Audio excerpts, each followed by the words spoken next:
স্বামী বিবেকানন্দ।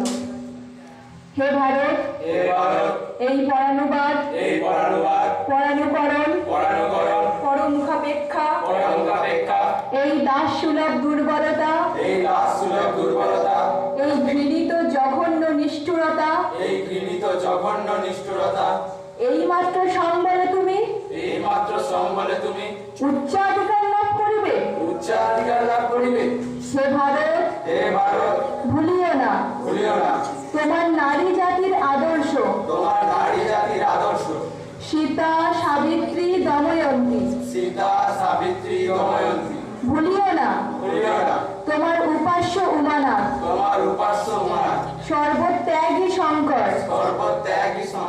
ভুলিও না তোমার বিবাহ তোমার ধন তোমার জীবন ইন্দ্রিয় সুখে